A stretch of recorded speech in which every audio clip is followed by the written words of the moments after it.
Subscribe کیجیے مفتی Sajjad academy کو اور ساتھ میں بیل آئیکن پریس کیجیے تاکہ آپ تک پہنچ سکے ہماری ہر نئی آنے والی ویڈیو سب سے پہلے۔ بسم اللہ الرحمن الرحیم۔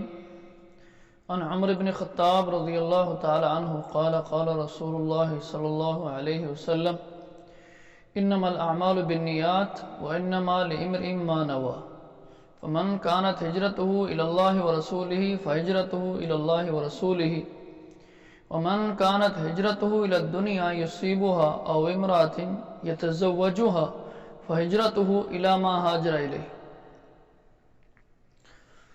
سیدنا عمر بن خطاب رضی اللہ تعالیٰ عنہ فرماتے ہیں کہ نبی اکرم صلی اللہ علیہ وسلم نے فرمایا کہ اعمال کا دار و مدار نیتوں پر ہے۔ آدمی نے جو بھی نیت کی، جس نیت سے بھی ہجرت کی، اس کی ہجرت اسی نیت سے ہوگی۔ اگر آدمی نے اللہ اور اس کے رسول صلی اللہ علیہ وسلم کی طرف ہجرت کی اور اسی نیت سے وہ ہجرت کرتا ہے تو اس کی ہجرت اللہ اور اس کے رسول کی طرف ہوگی۔ اور اگر آدمی نے ہجرت کی کسی دنیاوی کام کے لیے، کمائی کے لیے، یا کسی عورت کو حاصل کرنے کے لیے، اس کے نکاح کے لیے، تو اس کی ہجرت اسی کام کے لیے ہوگی۔ یعنی دوسرے لفظوں میں اعمال کا دار و مدار نیتوں پر ہے۔ اگر آدمی نے اللہ اور اس کے رسول کے لیے ہجرت کی، دین کے لیے ہجرت کی، اسلام کے لیے ہجرت کی، تو ہجرت اللہ اور اس کے رسول صلی اللہ علیہ وسلم کے لیے ہوگی۔ اور اگر ہجرت کی دنیاوی کمائی کے لیے، کام کاج کے لیے، دنیا حاصل کرنے کے لیے، تو اس کی ہجرت اسی کام کے لیے ہوگی جس کام کے لیے اس نے ہجرت کی نیت کی۔ اور اگر کسی عورت کو حاصل کرنے کے لیے، نکاح کرنے کے لیے ہجرت کی، دوسرے ملک چلا گیا، کہیں دور چلا گیا، تو اس کی ہجرت اسی نیت کے مطابق ہوگی۔ ٹھیک ہے، بخاری شریف کی پہلی حدیث ہے، یعنی اعمال کا دار و مدار نیتوں پر ہے۔ اگر آپ نیت اچھی کریں گے تو آپ کے اعمال کا بدلہ اور جو جزا ہے آپ کو اسی کے مطابق ملے گی۔ جس طرح کی نیت ہے اسی طرح کا اجر و ثواب ہے۔ اس حدیث کے سلسلے میں علماء کرام نے لکھا ہے کہ اگر آدمی کی نیت صحیح ہے تو آدمی کا عمل قابل قبول ہوگا، اور اگر نیت صحیح نہیں ہے تو آدمی کا عمل مردود ہوگا۔ اور عام طور پہ مدارس دینیہ میں جو دینی ادارے ہیں، وہاں جب کتابیں شروع ہوتی ہیں، پڑھائی شروع ہوتی ہے، تو اس میں شروع میں یہ حدیث پڑھائی جاتی ہے تاکہ پہلے دن سے ہی آدمی کی نیت درست ہو جائے کہ ہم کس لیے پڑھ رہے ہیں، ہمارے پڑھنے کا کیا مقصد ہے، اور اس سے ہم نے کیا حاصل کرنا۔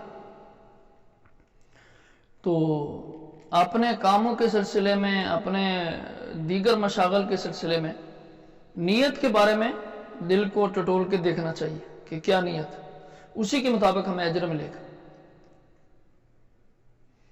دل میں اچھی نیت ہوگی، اچھا عمل ہوگا، اس کا اچھا اجر و ثواب مرتب ہوگا۔ تو اس لیے ہمیں اپنی زندگی میں جو ہم کام کر رہے ہیں ان میں اپنی نیت پر خاص توجہ دینی چاہیے۔ حدیث کا شان برود چونکہ ایک عورت کا ہی واقعہ ہے، اس لیے اس کو خاص طور پر ذکر کر دیا۔ اور دوسرا، عورت کا فتنہ بہت بڑا ہے۔ اب آدمی نے ہجرت کی دنیا کے لیے، تو دنیا میں عورت بھی آتی ہے، لیکن خاص کر کے عورت کا الگ سے ذکر کیا۔ کیوں؟ عورت کا فتنہ بہت بڑا ہے۔ عورت کا فتنہ بہت بڑا ہے، اس کے جال میں بڑے پھنس جاتے ہیں، اس وجہ سے عورتوں کو خاص طور پر ذکر کیا۔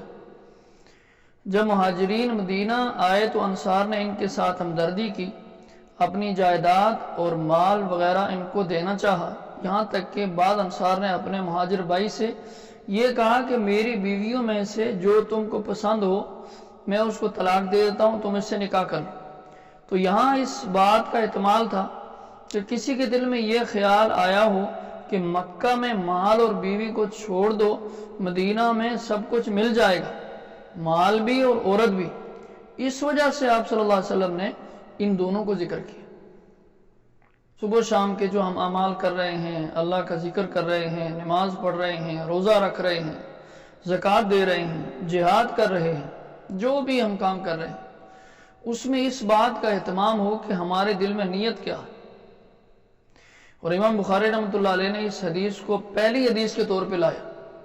اس کے پیچھے وجہ بھی یہی ہے کہ سارے کام کی ابتدا، سارے دینی اسلامی کام کی ابتدا نیت سے ہوتی۔ نیت اچھی ہوگی تو اس کے اوپر سارے امور مرتب ہوں گے۔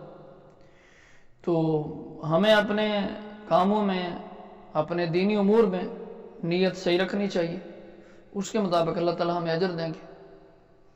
اللہ تعالیٰ سے دعا ہے کہ اللہ تعالیٰ ہم سب کو عمل کی توفیق عطا فرمائے۔ جزاکم اللہ خیر۔